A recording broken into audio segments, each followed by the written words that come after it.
السلام علیکم ورحمۃ اللہ وبرکاتہ۔ بسم اللہ الرحمن الرحیم۔ سیدہ ام رومان رضی اللہ عنہا، جیسا کہ ہم دیکھ رہے تھے، سیدہ عائشہ صدیقہ رضی اللہ عنہا پر بہتان لگایا گیا۔ انشاءاللہ ہم دیکھیں گے اللہ سبحانہ تعالیٰ نے اپنے قرآنی آیات میں کیا فرمایا، اور سیدہ ام رومان رضی اللہ عنہا کی زندگی میں یہ غم کس طرح سے مبتلا کیا۔ اے شفقت کے پیکر، ہمدرد و غم گسار اماں جان، میرے ماں باپ آپ پر قربان ہوں۔ تجھے ابی کے بیٹے نے کتنا غم و اندوہ میں مبتلا کیا ہے، حالانکہ آپ نے کوئی ادنا سا بھی جرم نہیں کیا تھا، لیکن ظالم جو کچھ کرتے ہیں اللہ ان کے کردار سے غافل نہیں۔ البتہ وہ انہیں قیامت کے دن تک کے لیے ڈھیل دے دیتا ہے، جس دن کی وقوع پذیر ہونے میں کوئی شک و شبہ نہیں پایا جاتا۔ اے اس عظیم المرتبت خاتون کی والدہ، جو پاکیزگی کا استعارہ تھی، جو پاک دامنی اور عفت و عصمت کی علامت تھی، جس کی پاکیزگی ضرب المثل تھی، ایک بہتان تراش، فتنہ پرداز، ناہنجار، گنہگار اور عاقبت نااندیش شخص نے تیری مثالی تربیت کو طعن و تشنیع کا نشانہ بنایا اور تم پر بلا وجہ طعنہ زنی کی۔ اسے کوئی استحقاق حاصل نہ تھا، لیکن ام رومان بلا شبہ اللہ تعالیٰ اس کا رسول مقبول صلی اللہ علیہ وآلہ وسلم اور تمام اہل ایمان تمہارے فضل و شرف کو جانتے ہیں اور تمہاری قدر و قیمت پہچانتے ہیں۔ تمہارے اور تمہاری بیٹی کے لیے یہ بہت بڑا اعزاز ہے۔ اللہ تعالیٰ تم دونوں کو کسی کمینے کینہ پرور کے سپرد ہرگز نہیں کرے گا اور نہ کسی بہتان تراش مذموم شخص کے چنگل میں آنے دے گا۔ اللہ تعالیٰ نے ظلم کو اپنے لیے حرام قرار دے دیا ہے اور ظلم کو اپنے بندوں کے درمیان بھی حرام قرار دے دیا ہے، جیسا کہ اللہ سبحانہ تعالیٰ سورہ الشعراء میں فرماتے ہیں، وَسَيَعْلَمُ الَّذِينَ ظَلَمُوا أَيَّ مُنقَلِبٍ يَنقَلِبُونَ۔ اور عنقریب وہ لوگ جنہوں نے ظلم کیا وہ جان لیں گے کہ لوٹنے کی کون سی جگہ لوٹ کر جائیں گے۔ اللہ سبحانہ تعالیٰ نے اپنے قرآن پاک میں ہر چیز ہمیں واضح کر دی ہے۔ ہم کس راہ پر ہیں، ہم کہاں پر ہیں اور ہم کیا کر رہے ہیں، اس کا محاسبہ ہم نے خود سے روز کرنا ہے۔ انشاءاللہ ہم اللہ کی اس پیاری کتاب پر، اس قرآن پاک پر، اس خوبصورت کلام پر کتنا عمل کرتے ہیں، کتنی اس کے مطابق زندگی گزارتے ہیں، ہم کیا روز کرتے ہیں، کہیں ہم کسی کے ساتھ کوئی ظلم تو نہیں کرتے۔ اللہ تعالیٰ ہمیں ان سب چیزوں سے ہمیشہ دور رکھے اور ظالموں کے شر سے بھی ہمیں محفوظ رکھے۔ سیدہ ام رومان نے جب لوگوں کو بیہودہ گوئی میں مشغول دیکھا تو شدید صدمے کی بنا پر مدہوش ہو کر زمین پر گر پڑیں، لیکن اللہ تعالیٰ پر پختہ ایمان نے انہیں صبر کا دامن تھامنے اور اللہ کی کتاب قرآن مجید پر عمل پیرا ہونے پر آمادہ کیا۔ وہ اللہ سبحانہ تعالیٰ کی بارگاہ میں گڑ گڑانے لگیں کہ وہ اپنے فضل و کرم سے ابوبکر صدیق رضی اللہ عنہ کے خاندان کو اس غم سے نجات دے۔ دیکھیں، حالانکہ وہ ایک صحابیہ تھیں اور اللہ بھی ان سے راضی ہوا انہوں نے اپنی اولاد کی پرورش کس طرح کی یہ اللہ سبحانہ تعالیٰ جانتا تھا، جس طرح اللہ سبحانہ تعالیٰ ہمارے دلوں کا حال جانتا ہے، اسی طرح اللہ سبحانہ تعالیٰ جانتا تھا کہ کس طرح سیدہ عائشہ صدیقہ رضی اللہ عنہا پر الزام لگایا جا رہا ہے، تو وہ اپنے اللہ کے آگے گڑ گڑائیں، اپنے رب سے مدد طلب کی. انہوں نے کسی سے کچھ نہیں کہا، وہ اپنے رب کے آگے بیٹھ گئیں اور اپنے رب سے ہی کہا. تو بات یہاں پر یہ ہے کہ جب ہمیں کوئی مشکل پیش آتی ہے یا ہمیں کوئی کچھ کہتا ہے یا ہمیں کوئی الفاظ کچھ غلط ہمارے لیے استعمال کرتا ہے، تو ہمارا اس میں رد و بدل کیا ہوتا ہے؟ ہم اس کو جواب دیتے ہیں، ہم برے القاب سے پکارتے ہیں، لیکن بہتر پتہ کیا چیز ہے؟ خاموشی اور صبر. جس طرح سیدہ ام رومان نے صبر کیا نا، صبر بہترین چیز ہے، اور جو صبر کا جواب ہوتا ہے نا، اس خاموشی کا جواب بہت خوبصورت ہوتا ہے. اور جو انسان صبر کر کے اپنے رب پر توکل کرتا ہے، توکل علی اللہ، اللہ تعالیٰ اس صبر کا اس کو بہترین اجر دیتا ہے. کوئی آپ پر الزام لگائے، کوئی آپ کو برا کہے، تو اپنے رب پر چھوڑ دیں. رب بہترین انصاف کرنے والا ہے، آپ کا رب بہترین انصاف کرنے والا ہے. بلا شبہ وہ قادر، متعلق اور حامی و ناصر ہے. سیدہ ام رومان نے اس صورتحال کو اپنی لاڈلی بیٹی سے چھپائے رکھا. وہ بیٹی پر انتہائی شفیق ہونے کی وجہ سے اس بات کو بخوبی جانتی تھیں کہ وہ اس صدمے کو برداشت نہ کر سکے گی، لیکن اللہ کی کرنی ہو کر رہتی ہے.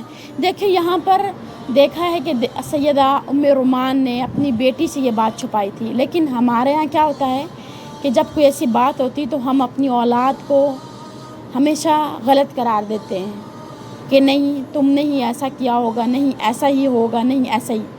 تو اگر ہم اپنی اولاد، ہمارے والدین بچوں کو سپورٹ کریں تو وہ کبھی بھی غلط نہیں کرتے. اب اگر ہمارے والدین ہمارے دوست بن جائیں تو اولاد کبھی بھی غلطیاں نہیں کرتی. والدین ایک وہ چیزیں انسان کی بہترین ساتھی ہیں جس سے انسان ہر بات شیئر بھی کرے تو باہر برے لوگوں کی صحبت میں بیٹھنا سے بچ جاتا ہے انسان. کیونکہ جب ہمیں گھر سے، وہ رشتوں سے وہ محبت، وہ توجہ، وہ طلب نہیں ہوتی نا، بہنوں سے، بھائیوں سے، ماں باپ سے، تو ہم وہ پیار، محبت، وہ توجہ باہر کے لوگوں میں تلاش کرنا شروع کر دیتے ہیں. اور پھر کیا ہوتا ہے؟ بہت کم لوگ مخلص ہوتے ہیں. نقصان کون اٹھاتا ہے؟ پھر ہم. اللہ تعالیٰ ہمیں ان نقصانات سے محفوظ رکھے. اللہ تعالیٰ ہمیں اپنی اس کتاب پر عمل کرنے کی توفیق عطا فرمائے. آمین ثم آمین. تھوڑے ہی عرصے میں یہ بات ہر طرف پھیل گئی، گھر گھر باتیں ہونے لگیں، جیسا کہ ابھی بھی ہوتا ہے. ہم دیکھتے ہیں ابھی بھی کوئی بات ہوتی ہے تو لوگ کتنا اس کو پھیلاتے ہیں، فلاں کی بیٹی ایسی ہے، فلاں کی بیٹی ایسی ہے، ایسا ہو گیا، ایسا ہو گیا، سب باتیں کرنے لگتے ہیں نا. تو اس وقت بھی ایسا ہی ہوتا تھا. ام مستح کے ذریعہ سے یہ بات سیدہ عائشہ رضی اللہ عنہا کے کانوں تک پہنچ گئی. ام مستح اکثر و بیشتر سیدہ عائشہ رضی اللہ عنہا سے ملنے آیا کرتی تھیں. یہ بیہودہ باتیں سن کر سیدہ عائشہ صدیقہ رضی اللہ عنہا شدید غم میں مبتلا ہو گئیں، اور اس سے سیدہ عائشہ رضی اللہ عنہا کو اس راز کا پتہ چلا کہ کچھ عرصے سے رسول اللہ صلی اللہ علیہ وآلہ وسلم پہلو تہی کیوں اختیار کیے ہوئے ہیں. سیدہ عائشہ رضی اللہ عنہا نے رسول اللہ صلی اللہ علیہ وآلہ وسلم سے اجازت طلب کی کہ وہ اپنے والدین کے پاس جانا چاہتی ہیں. آپ صلی اللہ علیہ وآلہ وسلم نے انہیں والدین کے ہاں جانے کی اجازت دے دی. جب وہ ان کے پاس پہنچی تو کیا دیکھتی ہیں کہ دونوں غم کی تصویر بنے بیٹھے ہیں، دونوں شدید غم میں مبتلا ہیں. انہوں نے اپنے والدین کو دیکھتے ہی رونا شروع کر دیا. روتے ہوئے ہچکی بند گئی، آنکھوں سے آنسو جاری ہو گئے۔ پھر اماں جان سے گلا شکوہ کرتے ہوئے کہنے لگی، امی جان آپ نے مجھے پہلے کیوں نہیں بتایا؟ مجھ سے یہ باتیں چھپا کر کیوں رکھی؟ یہ مجھ پر کیا ظلم ڈھایا جا رہا ہے؟ میں کیا کروں؟ کس کو اپنا دکھڑا سناؤں؟ سیدہ ام رومان رضی اللہ عنہا نے غمزدہ لہجے میں شفقت بھرا انداز اختیار کرتے ہوئے کہا، میری پیاری بیٹی غم نہ کر۔ جب کوئی عورت اپنے خاوند کی محبوب نظر ہوتی ہے اور اس کی شوقینیں بھی ہوں تو اکثر و بیشتر اس قسم کی صورتحال سے دوچار ہونا پڑتا ہے، لیکن جو دل اللہ سبحانہ تعالیٰ کے ساتھ جڑے ہوتے ہیں وہ اللہ کی یاد سے غافل نہیں ہوتے۔ آزمائش کی گھڑیوں میں وہ اللہ کو یاد کرتے ہیں تو اللہ بھی ان کی لاج رکھتا ہے۔ جب آپ پر ہم پر کوئی آزمائش آئے تو ہمارا بھی فرض ہے کہ ہم اپنے رب کو یاد کریں لوگوں کے بجائے۔ ہم کسی مشکل یا آزمائش میں مبتلا ہوتے ہیں، ہم لوگوں کے آگے اگر اپنا دکھڑا رونا شروع کر دیں گے تو لوگ ہمارا مذاق بناتے ہیں، لوگ ہم پر ہنستے ہیں، اور ہماری اصل جو تکلیف ہے، ہماری جو تکلیف وہ ہمارے رب کے سوا کوئی نہیں سمجھ سکتا، اور ہمارے رب کے سوا اس سے کوئی دور بھی نہیں کر سکتا۔ ہاں البتہ جب آپ اپنے رب سے پورے اخلاص، پوری نیت، پورے توکل کے ساتھ مانگیں گے نا تو وہ آپ کے لیے وسیلے بھی خود بنائے گا، وہ آپ کے لیے آسانیاں بھی خود پیدا کرے گا۔ صرف توکل اللہ، اخلاص سے دعا کرنا نہ چھوڑیں، جتنا ہو دعا کریں، اللہ کا ذکر کریں۔ جو اللہ کی یاد سے غافل نہیں ہوتا وہ کبھی بھی ہارتا نہیں ہے۔ میرے خیال میں مسلمانوں کے گھروں میں سے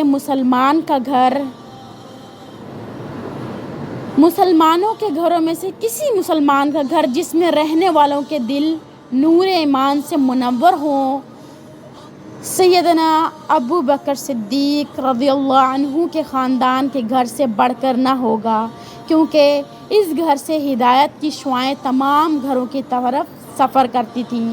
سیدنا ابو بکر صدیق رضی اللہ عنہ کے دل سے دوسرے لوگوں کے دل نور ایمان کی دولت سے فیضیاب ہوتے تھے۔ جب اللہ سبحانہ تعالیٰ نے اس کٹھن آزمائش کو تشت ازبام کرنے کا حکم دیا تو اپنے سفیر سیدنا جبرائیل علیہ السلام کو اپنے رسول مقبول صلی اللہ علیہ وسلم کی طرف وحی دے کر بھیجا، جس میں سیدہ عائشہ صدیقہ رضی اللہ عنہا کو اس گھناؤنے الزام سے بالکل بری ہونے کی نوید سنائی گئی تھی، اور فتنہ پرور افطرا پردازوں کے منہ پر ایک زبردست تماچا رسید کیا گیا تھا۔ وہی درج ذیل آیات پر مشتمل تھی جو کہ قرآن مجید میں قیامت تک پڑھی جائیں گی۔ انشاءاللہ ہم آگے دیکھیں گے ان آیات کو اللہ تعالیٰ نے کس طرح سیدہ عائشہ صدیقہ رضی اللہ عنہ کے لیے آیات نازل کیں، اللہ تعالیٰ نے کس طرح اپنی اس پیاری بندی کے لیے وحی بھیجی رسول اللہ صلی اللہ علیہ وسلم کو۔ اللہ تعالیٰ نے قرآن کی خوبصورت آیات بیان کر دی ایک جنت کی خاتون کے لیے جو اللہ کے پیارے محبوب محمد صلی اللہ علیہ وسلم کو بھی بہت محبوب تھی، اور جو ایک ام المومنین جن کے بارے میں ہم آج تک سنتے ہیں، پڑھتے ہیں، ان کی زندگی کے بارے میں، ان کی ازدواجی زندگی، ان کے رسول اللہ صلی اللہ علیہ وسلم کے ساتھ رشتہ میں منسلک ہونا، سب ہم پڑھتے رہتے ہیں، لیکن ان آیات سے ہم دیکھیں گے انشاءاللہ اللہ نے کس طرح اپنی اس پیاری بندی کے لیے قرآن پاک میں آیت نازل کی جو انشاءاللہ ہم آخرت تک پڑھتے رہیں گے انشاءاللہ۔ اللہ ہمیں عمل کی توفیق دے، اللہ سبحانہ تعالیٰ ہم سب کی عزتوں کو بھی محفوظ رکھے. اللہ ہم سے راضی ہو, اللہ ہم سے راضی ہو جائے, اللہ ہم سے راضی ہو جائے. آمین ثم آمین. جزاکم اللہ خیرا کثیرا. السلام علیکم ورحمۃ اللہ وبرکاتہ.